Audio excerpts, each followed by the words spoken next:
Egypt was an amazing civilization. It was not created by black Africans. I'm sorry. It wasn't? Who created it?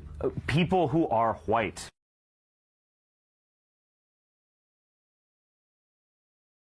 So if man originated in Africa, which means that they were Africans, then all of a sudden when you talk about the amazing works of the Egyptians, they were people of color. I know that's a little rough for you to handle, but I know you want to hold on to that, somehow thinking whites built the pyramids. But I'm trying to understand. Yeah, we did. No, you didn't. No, you didn't. Because, first of all, they were building things in Egypt while white Europeans were still in caves.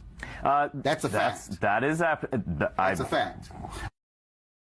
First of all, the greatest genius when it came to the building of the pyramids, do you know what those are white people, by the way. Who are white people? The Egyptians are not African. I'm sorry. Do you know where Egypt is? Yes, it's in North Africa.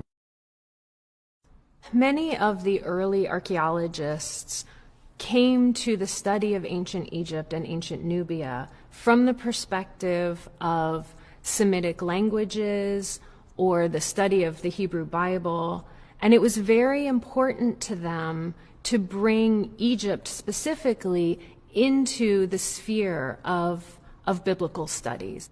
And so they had to carve Egypt away from Africa to bring it into that sphere. And the way that they did that was they used race. So these early archaeologists effectively made ancient Egypt white in the sense that they made it part of a dominant Western culture, and ancient Nubia was separated from that. It was black. And this was how they took Egypt out of Africa and put it into this Semitic sphere, this biblical sphere. And that is also one of the reasons why we are taught that Egypt is not in Africa. Egypt is supposedly in the Middle East. There's no such thing as the Middle East. What folk are dealing with is removing Africans from Africa, removing African history from the story of African people, and assign it to other people, whether that history is political history, scientific history, or religious history. Our story has been stolen and has been used by others to empower themselves, and that's one of the reasons why we are the most physically, emotionally, economically, and spiritually disenfranchised people on this planet, because we don't know our story. We listen to everyone else's interpretation of us, and all of those interpretations present us at our lowest. So until we can step back and be courageous enough to identify that African that is in us and begin to see the world through their eyes, we will always be inferior to others. Those old ideas about black inferiority were completely wrong, without foundation. As it happens, modern science has given us a vast fund of new and reliable knowledge which shows that the black peoples do indeed have a history of their own, as rich and strange, as long and sometimes surprising as any major branch of the human family. 5,000 years ago, this homeland had already become the scene of a civilization in many ways unmatched anywhere else in the ancient world. This is where we have to begin, in the Egypt of the pharaohs, in the African land that was the gift of the god of the Nile. Now, you are right here at the pyramid. The outer casing of these pyramids are 5 tons each, and the inner casing are 50 tons each. This pyramid of Khufu is built in the 4th dynastic period. There were no people at this particular time called Jews who built the pyramids, and definitely not Machen Begin. Machen Begin is an Ashkenazi Jew from Poland, and he stood here right where you are now and said his people built the pyramids. But he's able to tell the world that because of the power that they have inflicted upon other people to force that story on other people. So we come back here to tell the truth. But the discovery of the tombs of the pyramid builders reconstruct history and tell us that the builders of the pyramids were Egyptians and the builder of the pyramids were not slaves. The Western concept that these were built by slaves that were badly treated has to be abandoned. And no, it was not built by Jews when they were enslaved in Egypt. Jews were never enslaved in Egypt. Jewish scholars are beginning to acknowledge that historical reality. So if the Jews were enslaved in Egypt and the pyramid was built 2400 BC before Abraham was born, then how can the Jews create something before they came into existence? When you study our story, our history, you realize that other people's story just does not hold up. And that in and of itself is a mind-freeing experience. So we come back here for an eyewitness account, and let's go up closer so we can feel the stones and touch it, because you're actually feeling the stones, the master builders of your ancestors who built this.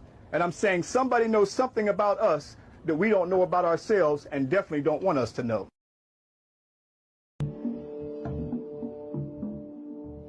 Now the Egyptians call their land Kemet, and they use a piece of charcoal, a burnt piece of wood as charcoal, to symbolize what they mean, the blackest black. And all of their carvings of themselves, they paint their skins dark brown or black. They have white paint, red paint, yellow paint, but they paint themselves blacks.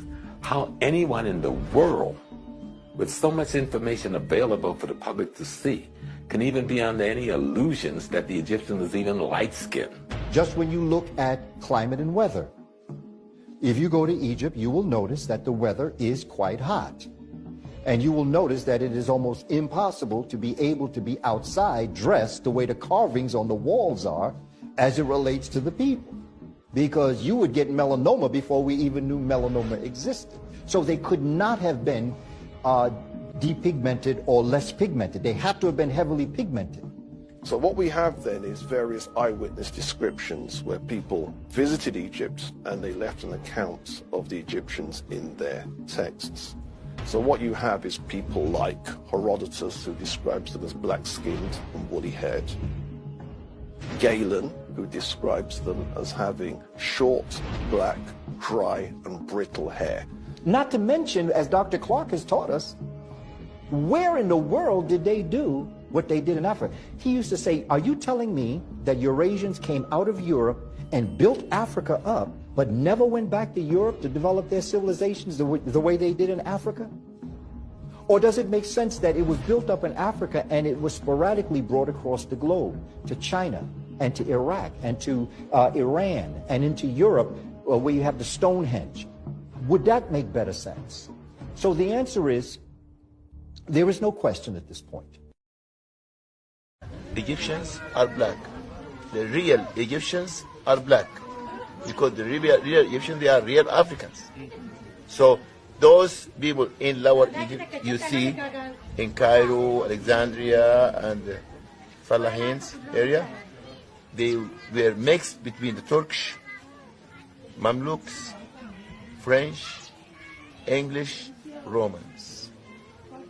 So those people who come to attack Egypt in that time, they couldn't come to Upper Egypt, to the south, which we still have the same color, our dark color or black color.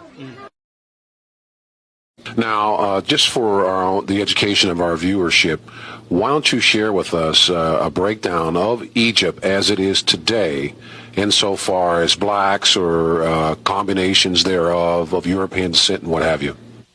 We don't have Egyptians of European descent in Egypt. We have a population which is basically which is basically a mixture of ancient Egyptian blacks who intermarried with Arabs right after the Arab conquest. The ancient Egyptian population was brown and black. For instance, you have a discipline in academia called Egyptology. Now, what is Egyptology? They say, well, it's the study of Egypt. Well, no, it's not the study of Egypt. Egyptology was created by the Vatican in order to make sure that there was a screening mechanism in place to explain away the truth that was being excavated every year, that kept giving them proof of who the ancient Kemites were. So Egyptology and Egyptologists are essentially agents of this information. Where else do you see a society, a people, and a way of life actually become a science. Unless you have specific purposes to make sure that the information that you are gathering on those people are given the proper perspectives to maintain the lie. So you don't get an Americology, you don't get Europology, you don't get Russiaology. Richard Pryor, right? When he had his special back in 1977, there's a scene. They only allowed him to do 5 shows. In fact, they were rather ignorant because it took him 5 shows to realize what the brother was really doing. Richard Pryor, there's a scene where he goes in to the pyramids, and he is carrying the bags of the archaeologists and the anthropologists who are of European descent. And they're talking amongst themselves about what this find is and its importance, the greatness of it. And Richard Pryor is in this temple looking all around, and he begins to say, but all these people are black. He said, look at that guy over there, that guy looks like my uncle. And he's just, it's humorous, but what Richard Pryor is actually talking about is that, these are black people in these pyramids, and these are the people that built these pyramids. He's saying, wait a minute, these people... And then all of a sudden, the camera begins to show the anthropologists of European descent, and they start to nudge each other because they realize, hey, the guy carrying the bags is looking around and he's learning some things in here. So very quietly, you see them backing out of the pyramid, right? And Richard Pryor is still there talking about how great the pyramid is, and then all of a sudden, they show you the door close, and all of a sudden the scene goes black. Which means that was the blackout on the information for black folk to understand their history. This is what Richard Pryor was dropping on us in 1977. This is what actually has happened. Richard was telling us, this is what has happened to us.